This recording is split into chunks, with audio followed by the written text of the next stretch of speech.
I didn't know. Yeah, he moved up, so I was kind of concerned about him. Yeah, like that. You're in a pretty tough spot here, but your main objective, the only way you're gonna win is if you smoke this guy. Okay. You know what I mean? So I'm a sitting duck here. I know. As soon as you roll in here, you gotta chance it. Okay. You gotta chance it. Chance it? Yeah. Okay. You know what I mean? Because this is already broken. So if he's broke that side, you're already kind of screwed there. Right. The only way back in this is this. Take it. That's it. So chance it. Yep. All right. And then keep working together. Use that guy's information too, right. and have him help you. Right. You know, watch over a portion. I'm with you. Yep. I was trying to say cross it up, but no, that was good. That was good. You guys ready? Ready? 5 seconds. Go!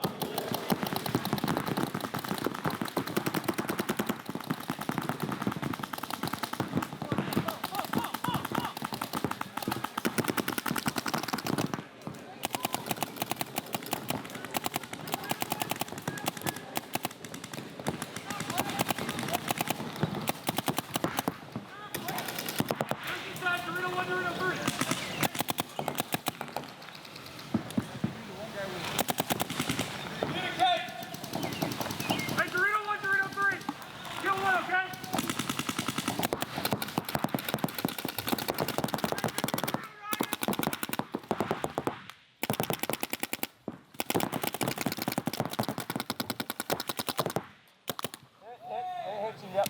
Trade. Everybody, guns down. Good job. Good shot. Guns down. Pull it in. I like the move too. You knew that you were kind of screwed over there, Guns down. right? Yeah. So I like that move. Good job. Way to be. And codes, man. I can't stress this enough. You got to have codes for everything because it's all about efficiency. Paintball is all about being efficient. The most efficient paintball players get things processed and done the quickest. They make the moves before the other player and they get the job done sooner. So what codes do is they cut out all that meat and potatoes of having to talk about all this stuff.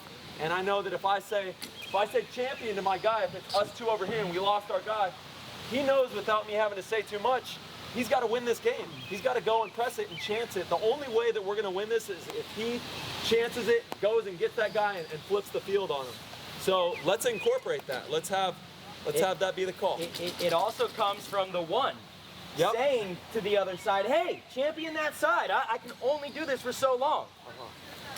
What side of the field has become the clear advantage? Snake side. Easy to see. Easy to see. That brick is really hard to stop anything. Heads up, right? Them in the corner, you can't even really look that way unless you're really great at gunfighting and make a good like over the top shot or something. That corner has a massive advantage. Yeah. Right? The Dorito side, you might not really need two people to attack down this side. I believe if I was the one and I'm in the corner, I could dominate the Dorito one and probably like get into the 50 and dunk on him. I feel that way. So maybe it's time to start taking the two from over here, Dorito side, and getting creative. Either attacking faster or saying, you know what, I'm gonna leave you to do that, I'm gonna come help my one. Come set the trap right here. Set up right here, now they can't get into the 50. And our one still has to go attack and win the game. Hopefully we pick up a quick kill here, then maybe our one could get out, and then maybe I go back this way. Now you're learning how to play that kind of scramble ball, that mid-game, right? Which is where points are won and lost, right? Get down to the 3-on-3, you have these situations. This is why we do the island drill, so that we find out, okay, what side do we want to have an advantage on? What side can we stop the bleeding from, you know? What side, if we're on an island, is it absolutely imperative that the other side goes and wins the game, you know? Clearly, if we're the island on the snake side, it's proven to be pretty tough if we're asked to look heads up. Yep. Right? Now, one thing I could say is if you're the island, you don't have to gunfight those players in the back either. Right? Why lose that gunfight? Have you guys checked all the angles of the bunkers? No? Obviously not. Obviously not. If the other team gets in the 50 snake, they can't even shoot our 50 Dorito player. They don't have good shots on the Dorito side. So for me, if I was the island over there, I wouldn't be trying to gunfight with the corner. I would be watching the outside of the 50 saying, you're not going to come to my side of the field. Okay? Because we have an advantage on the Dorito side, so as long as I keep you from coming to my side of the field, we're going to win down the Dorito side. But if I die right here, the game's over. So why am I going to fight you in the corner? You're not even the guy that's trying to go. Right? My only job is to keep you from coming to our side of the field, and hopefully our Dorito side understands you got to get down the field. You got to go win the game before they finally do bully you. Okay? Experiment. Be Yes. experimentative, Yes. man. Exactly. Don't be locked into thinking that you have to play this one way. We need to start dropping people into the middle, getting experimentative with the snake side. Obviously, they're crushing it with 2-on-1 against us, so we got to experiment, all right? Get creative. That's what paintball's all about. That's the fun part about paintball, is getting creative. All right? All right, let's get back out there. Let's go. Hustle back. First 3 on each side. Let's go. Yeah, but I'm the island. I think the D1 is where you go up, because I'm the island. Really?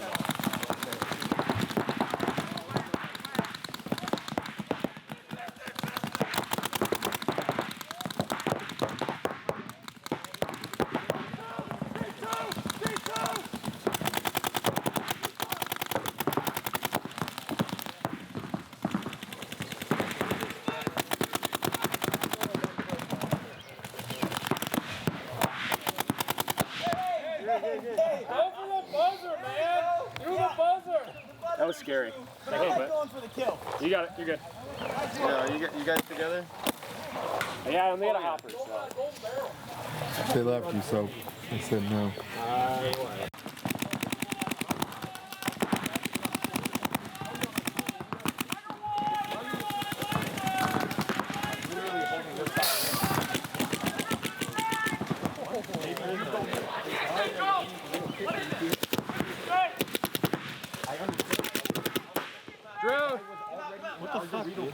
You hit on your hop? By the time I started shooting, Drew got hit too. What do you mean? When my job is to keep you to go up, I'm not going to. Yeah, but what do you want to be? I was very confused. They attack. Yep. All right. Yeah. Both sides ready. Game in 5. Go.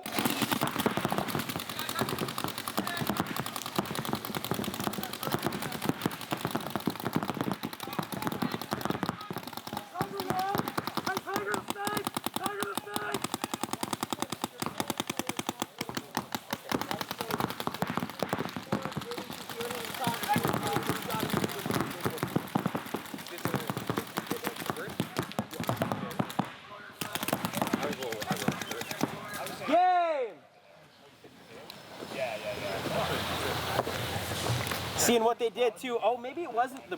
I don't think it was. I think it was D side. Yeah, so he came and filtered towards the center. Okay. Yep. Kind of what you talked Yep. about came Exactly. that way. Okay. Yep. Slide out after the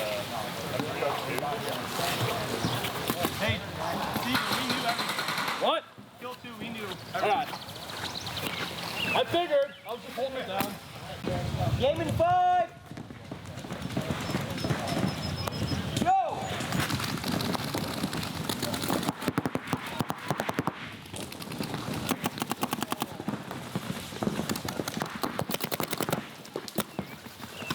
I kill 1. Kill one from where? I kill 1 from the W. 50 Dorito! 50 Dorito! Yeah. So do you want to go up in there? I can walk. Yeah.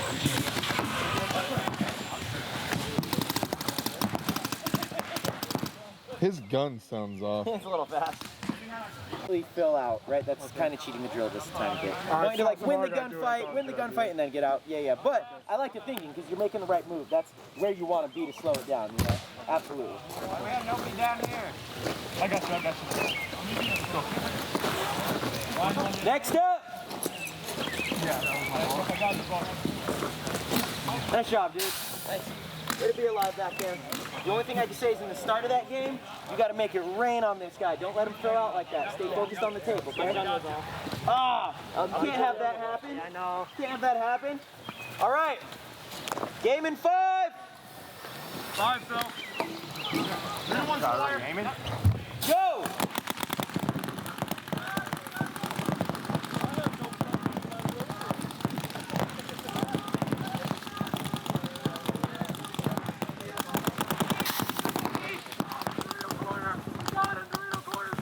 Yeah, 50 or the snake brick. Dorito corner, so! Okay. Dorito corner, so! your side. Hey, God, Dorito corner. Okay. Okay. Hey, the brick's still on me. Hey, 50 snake.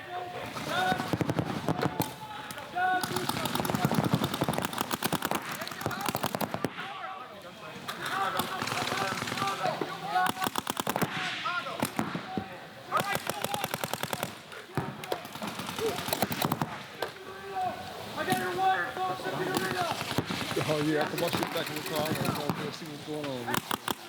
Hey, the God's wire. Dorito, I Tiger don't think. 1. Yeah, okay, he's rapping, man. Yeah, Tiger 1, 50 Dorito. Yeah, he's rapping. All right, gotcha. Hey, Arduino 2. Arduino 2. I got the God. I got the God. I got the God. So. Yeah, hold him. Hey, Arduino, I got the God. Arduino 1. Arduino 1, I got the Arduino God. 1. Hey, I'm gonna shoot him out.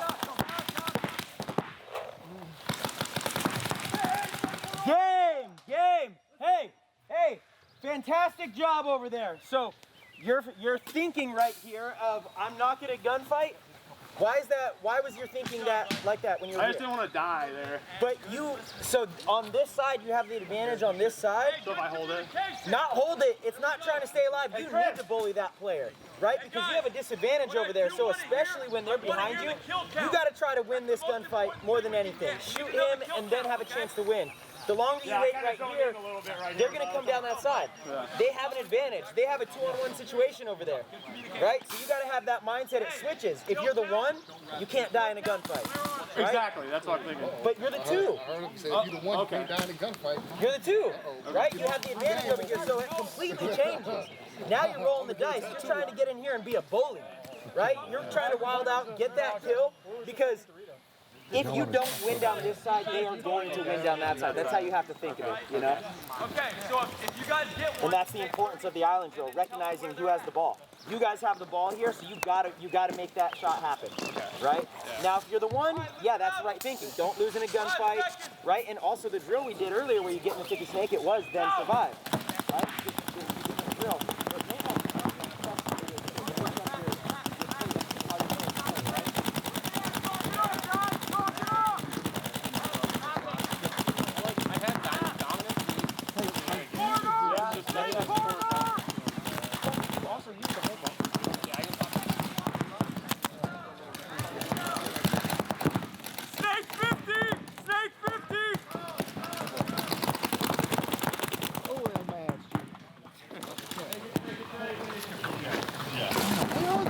Hey, Mark. Yeah. You did your job though, because look, you guys, you survived long enough, made sure to trade with their front guy. Your guys got behind him, now you're in a one-on-one situation. Okay. You know, so. I just gotta do what you said to hold it. Yeah, you know? yeah, I saw that. That's perfect. Good. Oh, and you guys won. There you go.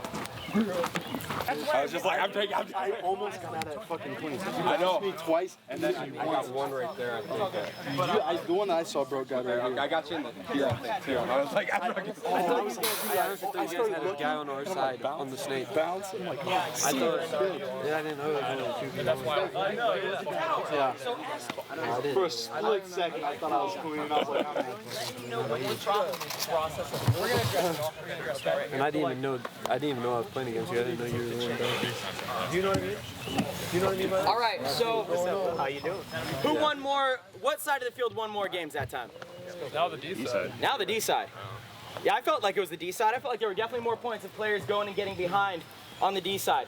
The one over here was doing a good job of not dying early and keeping them in the 50 snake. And then also, when the 2 over there would filter in the center, into the tower, they did a great job of containing this. So the snake side pulled out points at the end, but the snake side was no longer just flying down the field. Yep. Right? So the Dorito side was able to go and get in position to get behind them and have a chance to win those games. A lot of it came down to like different, one-on-one scenarios and stuff like that. Right? But the D side was the more dominant side in that set. So like we were talking about walking the field and coming up with game plans, you're trying to put together all these if this, then that. At first, we were thinking, okay, we can funnel down the snake side, dominate down the snake side, we're gonna win down the snake side. So then we countered. We brought a 2 over into the tower. We told this guy in the brick to just stay alive and not gunfight, right?